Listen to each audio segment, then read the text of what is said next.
About the chemical space around which there has been a fair bit of invested interest over the last couple of months now, actually. Many betting on the fact that we will now, after a few years, things are starting to look up. Aarti Industries, of course, is one of the companies right up there in that space. Fourth quarter, the company reported a beat across the board. Volumes, of course, were the driving factor, not pricing. We have, Udyog Kotecha, Suyog Kotecha, beg your pardon, Executive Director and CEO at Aarti Industries, now joining us. Suyog, good to have you with us here. Good morning, Prashant this side. Just a couple of questions. First up, was there front loading of demand in terms of supplies to the US, etc., ahead of those 2nd April tariffs? Did that contribute to what you reported for the Jan to March period? And how much was that impact? Not really. I think the tariff announcements came in first week of April, and post that we definitely saw some front loading of demand starting to happen. But from the results point of view, the March quarter, there's no impact of US front loading of demand. Got that. You've done 1,000 crores in EBITDA. Yeah. So could you give us a sense of what are you looking at? I think that FY28 guidance is 1,800 to 2,200 crores. But that's a wide kind of, guidance in that sense. Is pricing picking up at all? We've not seen that in the fourth quarter. It's all mostly been volume-led. Give us a sense across the main business segments, Suyog. So we closed the year at around 1,016 crores EBITDA for the full financial year. As you said, the guidance is given for a 3-year time frame, and it's wide precisely because of, I think, varying margin expectation. Right now, as we speak, we are seeing demand recovery across all of the end markets. And that is what I think we are sort of budgeting and planning for from a next 12 to 18 months kind of time frame. From a margin recovery standpoint, frankly, not yet visible. Right. So at least if you look at the next few quarters planning, we are planning to assume that we will remain at the current margins level, but we continue to push the volume to retain and grow market share in the key markets where we are present. Margin recovery, our sense is at least some time away, given the overcapacity situation in China at this point in time, plus lot of uncertainty around the tariffs, US tariffs, and in that context, impact on the global trade flows. We think it will take some time for margins to start picking up. All right. Hi, Suyog. Good morning and good to see you. When the market got a lot of confidence once a professional CEO came in at the helm, and that's definitely helped sentiment, and the results as well are there for the taking. So good work on that front. Now, a couple of questions here. Volumes, I think, in the past year grew by close to around, I think, mid-teen, if I'm not mistaken. For this year, what kind of a volume growth you're looking at? Point number one. And point number two, as Prashant said, you did roughly around 1,000 crores, right, in the past year. And you'll have given that ambition to go to more than 1,800 crores by FY28. If that is the case, the EBITDA number needs to grow at around 20-25%. Would that be a fair estimate? So I think from a volume point of view, yes, we did deliver a sort of mid-teen number growth if you compare year on year. And we expect sort of strong double-digit volume growth to continue even in the current financial year and subsequently. If you look at our 3-year guidance, I think we've been very clear in terms of where this jump is coming, right? Broadly, there are 3 levers. There's a cost optimization, which is expected to deliver anywhere between 150 to 200 odd crores. A bulk of it will be front-loaded. I think most of the initiatives are already implemented or under implementation. So that accrual, in fact, should be fully visible even in FY27 timeframe. In this financial year also, some part of it will be visible, but full impact will come in FY26-27 timeframe. The second big margin ramp up is happening through operating leverage, right? Where volume and margin in the existing capacity, existing value chains are expected to go up. That's a bit of a sort of 12 to 24 month kind of journey. Different value chains will pick up at different point in time.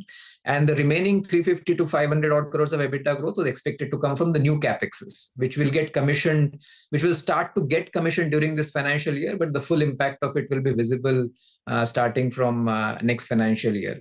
And that's where this range of 1,800 to 2,200. So fair to say it is not completely back-ended. There will be year-on-year visibility in terms of how this growth will start accruing to the bottom line over the next 3 years. Brokerages are assuming more than a 20% growth on EBITDA for this year. They're not wrong? Well, as I said, I think we've now given a 3-year guidance, and we have also very clearly mentioned what growth levers will contribute to how much. I think we remain focused on execution of the same, and let sort of results speak for themselves. All right. So, what about the capex for this year? I think you've laid out close to under 1,000 crores. What is the asset turn on this 1,000 crores that you're going to be putting in? And I think the debt number you have mentioned last time around, I think the management indicated that maybe it's peaking out. So, what's the absolute debt number and where is it headed? So on the capex front, last year we ended, I guess, at around 1,370 crores, and this year the capex number will go down significantly at around 1,000 crore levels. We are trying to close the year with a three-digit capex number, but that's the range expected. Bulk of it is going to our new greenfield sites near Jagadia, so we call it Zone 4. And that's where we are commissioning, a lot of multi-purpose capacity as well as our chlorotoluene value chain investments, which are likely to get commissioned from a staggered commissioning during this financial year, but full volume ramp up expected in the next year kind of time frame. I think on the debt front, yes, we ended the year at around 3,500 crore. I think the aspiration is to retain at this level. Right. I think this year we will see stabilization of debt in terms of ratios. And in the subsequent years, as the capex starts getting to optimize, we will see much better debt to EBITDA numbers going forward. Okay, so so this bulk of this 1,000 crores odd would be from internal accruals, given that you're assuming the debt stays at around 3,500 crores. Yes. All right. Also, what is the asset turn on this 1,000 crores? Sorry, I missed that. So look, I think we don't talk about asset turn because in our context, the revenues sometimes can get linked to the crude pricing quite significantly. But as I said, I think our anticipation on capex to EBITDA, right? We would like to have 20% plus kind of EBITDA to capex range on these investments. All right. Suyog, one more quick question. The world is looking at what President Trump is going to look at next. And for your industry and for your company, what do you believe? That these tariffs that have come in place, it throws up a big opportunity, and that China plus one strategy actually will benefit a company like yours, because everyone's wondering who the United States will quote. Is it going to be more India or is it China? You tell us. Well, look, I wish I had that magic ball, but I think... What are the indications, Suyog? What are the indications? So indications are right now mixed, to be honest. I think there are some value chains where we are clearly seeing tailwinds, right? There are molecules or value chains where we directly compete with China, like, for example, phenylenediamine, where we can clearly see customers trying and asking for more volumes, right, in this quarter and even for subsequent 2 quarters. Versus there are value chains where we are not directly competing with China, where it's all about developing the market in the US. And in that context, tariff do hurt, right? Because even if it's a 10% tariff, then the viability or the value proposition for customer accordingly gets impacted. So by and large, if I look at across a very broad portfolio that we have certain value chains where there is clearly a positive momentum, but there are certain value chains where we are renegotiating with clients in terms of product pricing. Suyog, is there a way to quantify what percentage of products, volume or value-wise, you directly compete with China, where we can kind of then build on it in some way to get an impact? Well, I think difficult to quantify. I mean, in general, most of the value chains in which we are present, right, we do have some sort of a Chinese capacity. But if you look at our end markets at this point in time, I think agrochemicals is one segment and followed by dyes and pigments. These are the 2 segments where we directly compete with China. I think our pharma is mostly domestic focused. So, though China does have impact in terms of domestic market pricing point of view, but we are not exporting that. So there's no direct hit on competition as such. And energy market, which is like roughly 35% of the business there, yes, there is a Chinese volume present, but I think we have a certain leg up because of our capacity and our supply chain advantages on that particular market.